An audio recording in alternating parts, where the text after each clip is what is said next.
कि जिनकी आत्मा निर्बल हो, जो परमात्मा की खास आत्मा है, उनके लिए ये आत्मा के आहार की चीज शरीर में भी नहीं घटाना चाहिए।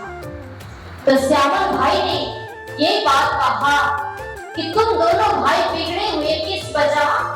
देवचंद्र जी महाराज और रामगढ़ जी भाई के रूप में पूजा पाठ के लिए ही इन्होंने ऐसा बात की है कि तुम दोनों भाई किस वजह बिगड़ रहे हो।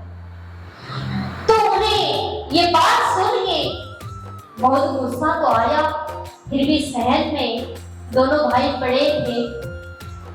पर थोड़ी देर के बाद जब उनके गुरु पर में ये पूरी निंदा चली, तब तो गुरु निंदा नहीं श्रवण किया जाएगा। माँ बाप की निंदा, गुरु निंदा किसी के वचन से नहीं श्रवण करना चाहिए। अगर कुछ वचनों से उनको टाल कर जवाब देने की हिम्मत हो तो उन्हें जवाब दे सकते हो। गुरु की निंदा कहीं पर भी हो रही है।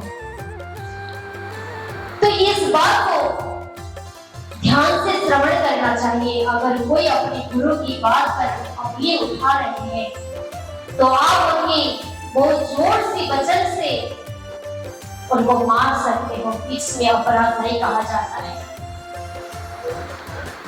हम कभी कभार अपने वचन से भी तो मार सकते हैं ना किसी को। हाथों से केवल नहीं मारा जाता है, वचन से तो और ज्यादा चोट लग जाता है। इसलिए कभी कभार मीठे से वचन से कोई किसी के ऊपर वचन लगाए तो उसमें औषधि बन के भी आपकी वचन खड़ा हो सकता है। पर किसी के ऊपर यही वचन घाव भी बन जाता है कि कभी कुछ हटेगा ही नहीं, उसका दाग घाव भी हट सकता है। पर जो धब्बा होता है ना, तो धब्बा कभी हट ही नहीं सकता। बोले कृष्ण कन्हैया लाल की। तो ऐसी घाव उनके अंदर अपने बड़े भाई ने लगा दिए कि गुरु निंदा की। तब दोनों भाई ने अपने हाथों पर छड़ी लेकर खड़े हो गए कि कहे तुम हमारे गुरु के ऊपर निंदा करने वाले कौन हो? हमारे ऊपर बुराई हो गई होगी तो हमारे ऊपर डांट सकते, पर हमारे गुरु के ऊपर हम सहन नहीं सकते। जो कुछ बोलना था हमें सहन लिया, हमारे ऊपर जो कुछ बोले हमने काज धंधा नहीं की, वो ठीक है, हमारे ऊपर डांटा। पर हमारे गुरुदेव जैसे महान ज्ञान हमारे प्रदान कर रहे हैं तो हम सहन नहीं कर पाए। तब उसी समय माता जी ने जैसे जैसे भी बचा ली, दोनों भाई को समझा ली। बेटे तो तीन ही है, तो माता बीच में पड़ जाती है। तब माता जी ने अपने तीन भाई को समझा ली, कही कि भाई भाई में लड़ाई करना अच्छी बात नहीं। अगर भाई भाई में लड़ाई होगी तो बाहर के लोग तो जरूर खींच लेंगे भाई। तो संभाल के रहना चाहिए। अपने घर की बातों को घर तक सीमित रखना अच्छी बात होती है, पर अपने से बाहर जाने के बाद भी वो घर जरूर बिगड़ जाता है।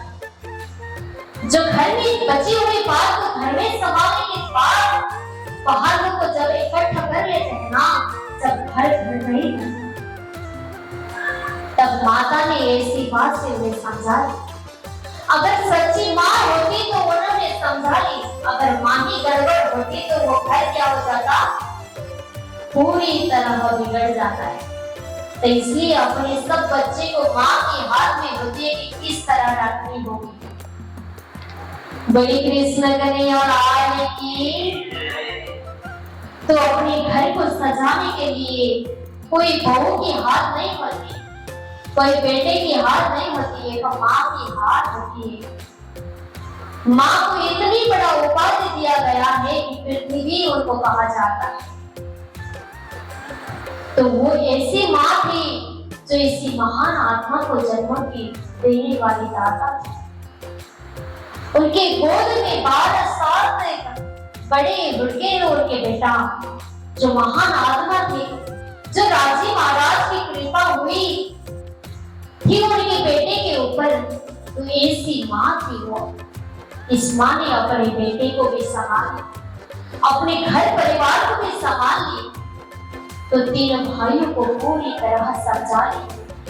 इसे नहीं करना चाहिए। अगर तुम लोग के साथ में हम हैं तो यहाँ से और होंगे तो इससे ज्यादा बात बढ़ जाएगा, तो कभी भी अच्छा नहीं होगा। बोले कृष्ण कन्हैया लाल की। आप चलिए एक भजन श्रवण करते हैं, तब उसके बाद में आगे बढ़ाते हैं।